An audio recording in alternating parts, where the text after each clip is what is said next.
2026년 새해가 시작되자마자 한국 공군은 그 어떤 공식 발표보다 강력한 메시지를 담은 영상을 세상에 내놓았다. 말이 필요 없는 장면이었다. KF-21이 하늘을 가르며 비행하고 있었고 그 편대 한가운데에는 국방부 장관이 탑승한 항공기가 자리하고 있었다. 그리고 그 항공기를 호위하는 주역은 더 이상 F-15K도 아니었고 F-35도 아니었다. 바로 KF-21이었다. 이 장면이 갖는 의미는 단순한 비행 시범이 아니다. 군사적으로 볼 때 국방부 장관은 국가 안보 체계에서 가장 높은 보호 우선순위를 갖는 인물이다. 그 인물을 태운 항공기에 어떤 전투기를 호위로 붙이느냐는 것은 곧 군이 그 전투기를 얼마나 신뢰하고 있는지를 적나라하게 보여주는 지표다. KF-21이 그 자리에 있었다는 사실은 이 전투기가 이미 단순한 시험기나 개발 단계의 상징이 아니라 실제 전장을 맡길 수 있는 수준에 도달했음을 선언한 것이나 다름없다. 불과 얼마 전까지만 해도 KF-21은 KF-16이나 F-15K의 보호를 받는 입장이었다. 개발 단계의 항공기가 기존 주력 전투기 편대 속에서 조심스럽게 비행하던 시절이 있었다. 그러나 이번 영상에서 그 구도는 완전히 뒤집혔다. 이제 KF-21은 보호 대상이 아니라 보호 제공자다. 이는 단순한 연출이 아니라 공군 작전 개념의 전환을 상징한다. 영상 속 KF-21은 다른 전투기들과 자연스럽게 편대를 형성한다. FA-50T, A-50, F-35, F-15K가 함께 비행하는 가운데 KF-21은 이질감 없이 공중전투체계의 일부로 녹아들어 있다. 이 장면은 KF-21이 이미 지휘통제체계통신 체계전술 데이터 링크에서 실전 전투기들과 완전한 호환성을 확보했다는 메시지를 담고 있다. 즉, 합동작전에 투입해도 전혀 문제가 없다는 것을 스스로 증명한 셈이다. 더 중요한 것은 이 영상이 단순한 보여주기용 비행이 아니라는 점이다. 이 시점은 KF-21의 양산이 실제로 진행 중인 시기와 정확히 겹친다. 실전 배치를 앞둔 전투기를 공개하며 최고 위급 인사를 태운 항공기를 호위하게 했다는 것은 군이 이 기체를 이미 실전 자산으로 분류하고 있다는 뜻이다. 시험 비행 단계에 머무는 항공기에 이런 임무를 맡길 군대는 지구상에 존재하지 않는다. 외신들이 이 장면에 주목한 이유도 여기에 있다. 개발국조차 조심스럽게 다루는 차세대 전투기를 이렇게 전면에 내세우는 사례는 극히 드물다. 이는 기술적 자신감 없이는 불가능한 선택이다. KF-21은 이제 보여주기용 미래 프로젝트가 아니다. 대한민국 공군이 실제로 하늘을 맡기기 시작한 전투기다. 이 첫 장면은 단순한 서막에 불과하다. 영상이 던진 메시지는 명확하다. KF-21은 이미 질문의 대상이 아니다. 이제 남은 것은 얼마나 빠르게 얼마나 강하게 전력화되느냐는 문제뿐이다. 그리고 그 해답은 곧이어 공개된 또 하나의 영상 속에 숨어 있다. 첫 영상이 KF-21의 위상을 선언했다면 이어서 공개된 두 번째 장면은 그 선언이 결코 허세가 아니라는 사실을 증명했다. KF-21이 실제로 공군 전력 체계 안으로 깊숙이 편입되었음을 보여주는 장면들이 연이어 등장했기 때문이다. 이 비행에서 KF-21은 단독으로 돋보이려 하지 않았다. 오히려 FA-50, TA-50, F-35, F-15K와 함께 자연스럽게 어우러지며 동일한 작전 공간에서 움직였다. 이 장면이 갖는 군사적 의미는 매우 크다. 서로 다른 세대와 임무 체계를 가진 전투기들이 동일한 편대로 비행한다는 것은 단순한 기체 성능을 넘어선다. 이는 데이터 링크 전술 통신 지휘 통제 체계가 완전히 통합되어 있다는 뜻이며 공중에서 실시간으로 정보를 주고받으며 역할을 분담할 수 있다는 의미다. 다시 말해 KF-21은 이미 공군의 실전 작전 환경에 맞춰 모든 기본 조건을 충족시켰다는 것이다.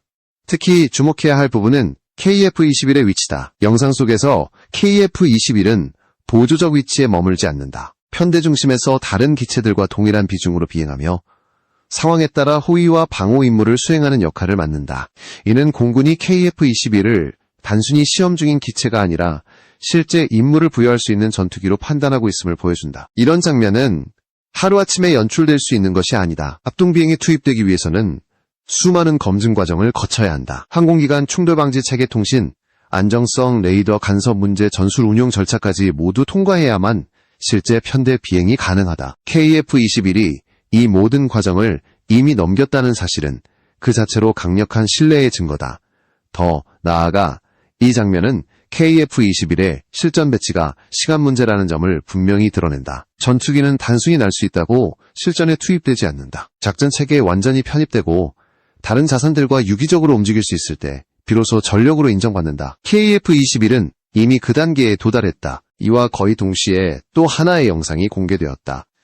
하늘에서의 자신감을 보여줬다면 이번에는 지상에서의 준비 상태를 증명하는 장면이었다. KF-21이 단지 잘 날 수 있는 전투기가 아니라 대량으로 안정적으로 생산될 수 있는 체계라는 사실을 보여주는 장면이다. 실전 배치의 마지막 조건은 결국 생산 능력이다. 그리고 그 해답은 공장 내부에서 모습을 드러낸다. 공군의 하늘 위 준비 상태가 확인된 직후 공개된 장면은 KF-21의 지상에서의 비밀을 드러냈다. 바로 양산 공장 내부가 처음으로 공개된 것이다. 화면 속 KF-21은 이미 대부분의 조립을 마친 상태였고 외형만 보더라도 더 이상 시제기가 아닌 완성형 전투기의 모습을 갖추고 있었다. 이 장면이 의미하는 바는 단순하다. KF-21은 이제 개발 단계가 아니라 생산 단계에 들어섰다는 것이다. 특히 눈길을 끈 것은 이미 실전 도세까지 마친 양산형 기체들이었다. 이는 1호기와 2호기가 단순한 조립을 넘어 기능시험과 품질 검증 단계에 진입했을 가능성이 높다는 신호다. 다시 말해 KF-21은 지금 이 순간에도 실제 작전에 투입될 수 있는 상태를 향해 빠르게 이동하고 있다. 외부에서는 아직 시험기라는 인식이 남아있지만 내부 일정은 이미 그 단계를 지나고 있는 셈이다.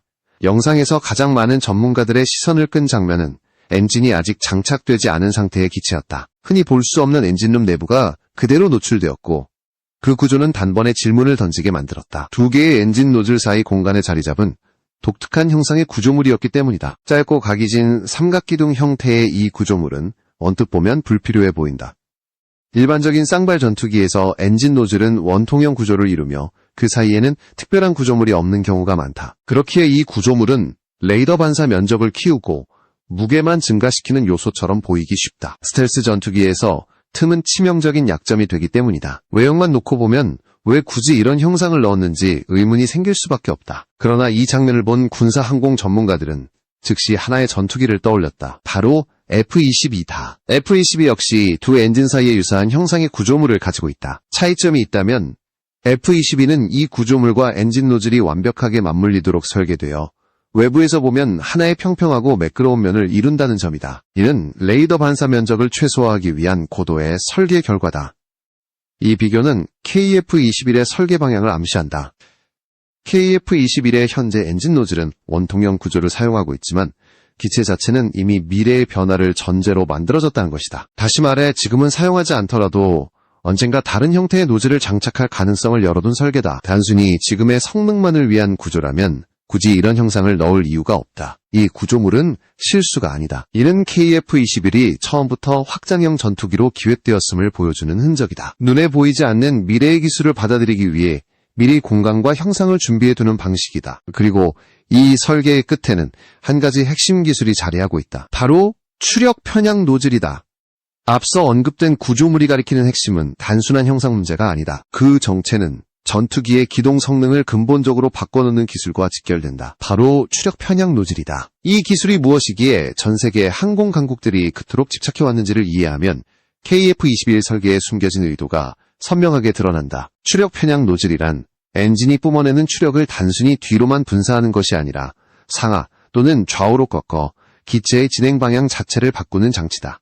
일반 전투기는 날개와 꼬리 날개의 공기역학적 조종면을 이용해 방향을 전환한다. 하지만 추력 편향 노즐이 적용되면 엔진이 만들어내는 힘 그 자체가 조종수단이 된다. 이는 기체가 실속에 가까운 극한 상태에서도 제어력을 유지할 수 있다는 뜻이다. 이 기술을 가장 극적으로 보여준 전투기가 바로 F-22다. F-22의 2차원 가변 노즐은 상하로 움직이며 엔진 분사 방향을 바꾼다. 이 노즐 구조 덕분에 F-22는 기존 전투기들이 상상하기 어려웠던 기동을 실현했다. 급격한 바등각 변화, 순간적인 방향 전환, 그리고 로켓처럼 기체를 밀어 올리는 수직 기동까지 가능해졌다. 많은 조종사들이 F-22를 단순한 전투기가 아니라 공중에서 방향을 바꾸는 미사일에 가깝다고 표현하는 이유다. 추력 편향 노즐의 유무는 전투기 성능에서 결정적인 차이를 만든다. 동일한 레이더, 동일한 무장을 갖추고 있더라도 근접 공중전 상황에서는 기동 성능이 승패를 가른다. 상대보다 먼저 기술을 돌려 사격각을 확보하는 전투기가 살아남는다. 그렇기에 이 기술은 단순한 옵션이 아니라 전투력의 격차로 이어진다. 많은 사람들이 질문한다. KF-21에는 아직 추력 편향 노즐이 장착되어 있지 않은데 왜 F-22와 유사한 구조를 기체에 넣어두었는가? 그 답은 명확하다. KF-21은 처음부터 이 기술을 염두에 두고 설계된 전투기이기 때문이다. 지금 당장은 적용되지 않았더라도 언젠가 이 노즐을 장착할 수 있도록 기체 구조를 준비해 둔 것이다. 이는 단순한 추측이 아니다. 한국은 이미 오래전부터 고기동 전투기를 위한 노즐 기술 연구를 진행해왔다. 군이 공개한 연구 과제 목록에는 2차 원 가변 노즐과 고기동 추력 제어 기술이 포함되어 있었다. 이 연구는 단기간의 실험이 아니라 수년에 걸친 체계적인 개발 과제로 추진되었다. 목표는 명확했다. 스텔스 성능을 유지하면서도 기동 성능을 획기적으로 끌어올리는 것이다. 특히 주목할 점은 이 연구가 단순한 개념 검토에 그치지 않았다는 사실이다. 설계 제작 시험까지 포함된 실질적인 기술 확보 단계로 진행되었다. 이는 KF-21의 다음 단계를 미리 준비하는 작업이었다. 기체는 한번 만들어지면 구조를 바꾸기 어렵다. 그렇기에 처음부터 미래의 기술을 수용할 수 있도록 여유를 두고 설계하는 것이 필수적이다.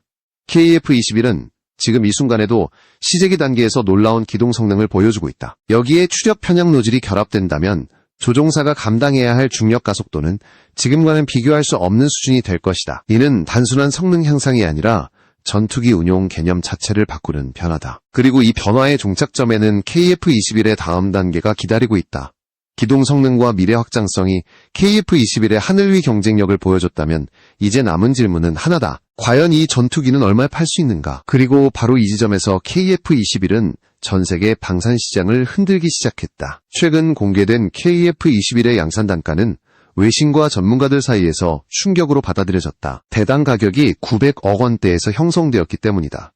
이 수치는 단순한 숫자가 아니다. 현재 국제시장에서 경쟁 기종으로 꼽히는 전투기들과 비교하면 그 파급력은 즉각적으로 드러난다. 라팔은 대당 2천억 원을 훌쩍 넘기고 F-16과 그리펜 역시 각종 부품과 군수 지원 비용을 포함하면 1,500억 원 이상으로 치솟는다.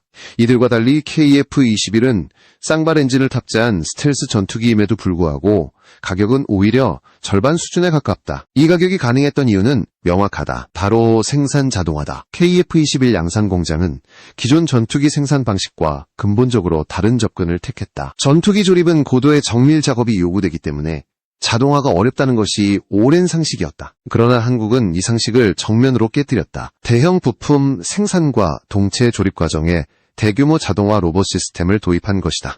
중앙동체와 전방 후방동체를 각각 모듈 형태로 제작한 뒤 이를 결합하는 과정은 과거 수일이 걸리던 작업이었다. KF-21 생산 라인에서는 이 과정이 몇 시간 만에 끝난다. 자동화 로봇이 정밀하게 위치를 맞추고 결합을 완료하기 때문이다. 이는 단순한 시간 단축을 넘어 인건비와 불량률을 동시에 낮추는 효과를 가져왔다. 전투기 생산에서 또 하나의 비용 요인은 리벳 작업이다. 전투기는 용접이 아닌 리벳으로 조립된다. 열로 인한 변형을 피하기 위해서다. 한 대의 전투기를 완성하는 데에는 수만 개의 리벳 구멍이 필요하다. KF-21은 이 리벳 구멍을 자동화 설비로 뚫는다. 이 과정 역시 생산 시간을 획기적으로 줄이는 핵심 요소다. 이러한 자동화 기술은 단순한 편의성이 아니다. 이는 곧 생산성의 차이로 이어진다. KF-21은 본격적인 양산 단계에 돌입할 경우 한 달에 5대 이상을 생산할 수 있을 것으로 전망된다.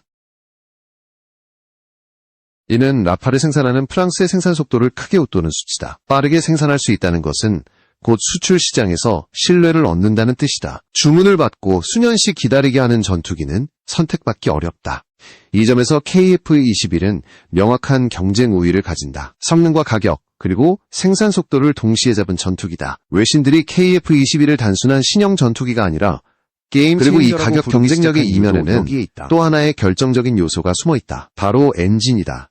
KF-21 가격 구조의 마지막 퍼즐은 결국 엔진으로 귀결된다. 전투기에서 엔진은 사람으로 치면 심장과 같다. 아무리 기체 설계가 뛰어나고 전자장비가 우수해도 엔진을 자율적으로 확보하지 못하면 그 전투기는 언제든지 외부 변수에 흔들릴 수밖에 없다. 그렇기에 KF-21 완전 국산화의 최종 목표는 단순한 기체 생산이 아니라 항공 엔진 기술의 독립이다. 현재 KF-21 양산형에는 미국산 엔진이 장착된다. 한 대의 전투기에 2개의 엔진이 필요하고 이 엔진 비용만으로도 수백억 원이 소요된다. 그럼에도 불구하고 KF-21의 단가가 900억 원대에 형성될 수 있었던 것은 기체 생산 비용을 극단적으로 낮췄기 때문이다. 하지만 장기적으로 생산 단가를 더 낮추고 수출 리스크를 줄이기 위해서는 국산 엔진 개발이 필수적이다. 이 지점에서 최근 공개된 기술 성과가 큰 주목을 받았다. 국내 기업이 1680도의 고온을 견딜 수 있는 항공 엔진용 소재 개발에 성공했기 때문이다. 항공 엔진은 극한의 온도와 압력을 견뎌야 한다. 특히 터빈 블레이드와 같은 핵심 부품은 수천 도에 가까운 환경에서 안정적으로 작동해야 한다. 이 영역은 전통적으로 극소수 국가만이 장악해온 분야다. 이 소재 개발은 단순한 실험 성과가 아니다. 수십 년간 축적된 금속 물성 데이터와 이를 조합하는 기술력이 결합된 결과다. 다양한 합금 조합을 수치화하고 유체 역학적 특성을 계산해 최적의 구조를 도출하는 과정은 고도의 기술력을 요구한다. 이 성과는 항공기용 엔진 개발 기간을 획기적으로 단축시킬 수 있는 토대를 마련했다는 점에서 의미가 크다. 더 중요한 것은 이 기술이 단독으로 끝나지 않는다는 점이다. 엔진 통합과 양산 경험을 가진 기업과의 협력이 본격화될 경우 국산 엔진 개발 속도는 더욱 빨라질 수 있다. 이는 단순히 KF-21 한 기종에 국한된 문제가 아니다. 한번 엔진 기술을 확보하면 이후 개발되는 모든 항공전력의 기반이 된다. KF-21은 이미 전투기로서 요구되는 대부분의 조건을 충족했다. 실전 배치가 가능한 수준의 기체 성능, 안정적인 생산 능력, 그리고 국제시장에서 경쟁 가능한 가격까지 갖췄다. 이제 남은 과제는 엔진이라는 마지막 벽을 넘는 것이다. 이 벽을 넘는 순간 KF-21은 더 이상 외부 기술에 의존하는 전투기가 아니다. 그 순간 한국은 전투기를 설계하고 생산하며 엔진까지 스스로 만들어내는 소수국가의 반열에 오르게 된다. KF-21은 그 출발점이다. 단순한 신형 전투기가 아니라 대한민국 항공산업 전체의 방향을 바꾸는 기체다. 그리고 지금 공개된 모든 장면들은 하나의 결론을 향하고 있다. KF-21은 이제 실험이 아니라 현실